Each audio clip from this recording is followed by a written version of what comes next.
My kids love this recipe. Sometimes when we make dal, we make a lot of it at home. They often tire of it, so I just know my little mom superpower is to turn it into dal roti, and they love it.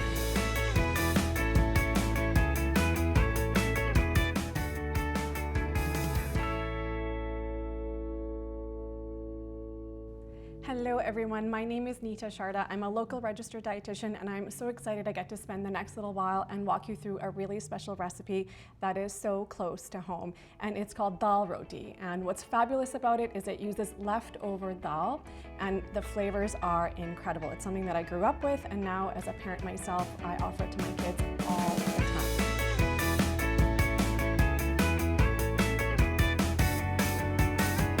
So let's get started. The first step is you're going to take your leftover dal, you're going to add it into a large bowl.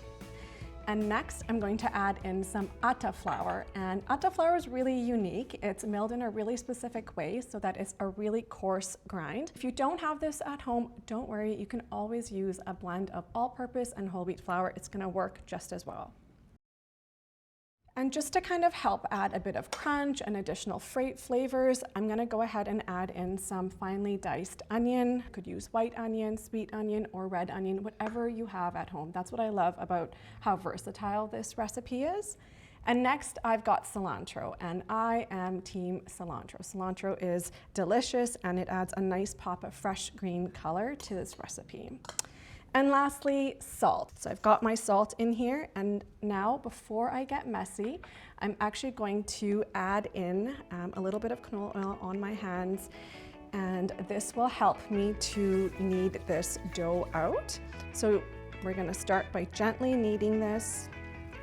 It's gonna require a bit of patience. You want to take your time kneading this until it forms a really nice dough. And you're gonna want to let it rest for about 10 minutes once that dough is formed. So I'm gonna keep going with this. Okay, so you can see it's starting to form kind of on its own, and it's starting to look really, really good. Depending on how things are going with the ratios you've created, you may need to add a touch of water. In this particular case, I don't need to. I think it's really looking exactly the way that I want it to. So this is looking pretty great. Look at that. You can see all of the different colors in here. I'm gonna let this rest for about 10 minutes. It just allows everything to kind of soak through, and it'll be really, really nice to work with when you're ready to make the roti. So I'm gonna let that rest for a little while. And I'm using a really special sort of utensil to cook on. It's a pan. It's an iron pan, which is traditionally used in India. And I want this to start to heat up a little bit before my roti is ready. So while that is heating up, we're gonna go ahead and start with our roti. So what I'm going to do is take a little bit of the dough. I'm gonna form it into a ball like so. And then I'm going to throw it into some of the atta flour again, just so that my hands don't get sticky and I can really roll this out.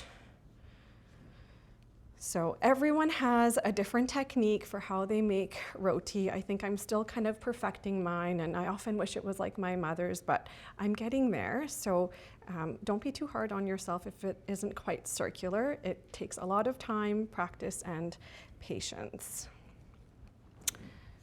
Okay, so this is ready to roll out. So I've got my rolling pin, and just with a bit of gentle pressure, I'm gonna start to roll it out. Okay, so that is ready to go. You don't want it to be too thin. You don't want it to be too thick. It's a little tricky.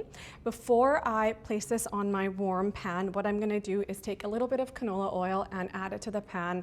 There's a few different reasons why I love canola oil. The first is that it can take the heat, so that's really, really important. And the second is it's not gonna interfere with sort of the flavor profile of the dal roti. So I'm gonna go ahead and add that in. I often like to do this sort of technique here where I put it between two hands just to dust off any excess flour. And I'm gonna go ahead and throw that onto my pan. And I'll let that cook up for a little while. You will know when it's time to cook. You have to sort of trust your intuition. So I can tell that this is ready to flip because some of the color is changing. So I'm gonna go ahead and give that a flip and let it fry on the other side. And I'll continue to move it back and forth until I know that it's ready. So we'll give that a few more minutes.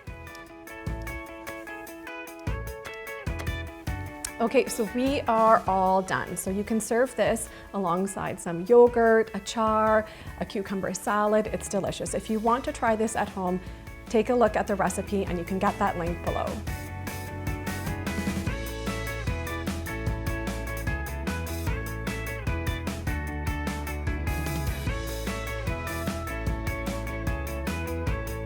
We appreciate you, whether you're new to this channel or a long-time viewer. If you'd like to join us in the kitchen regularly and meet farm families across Manitoba, please subscribe. We share new videos every Sunday.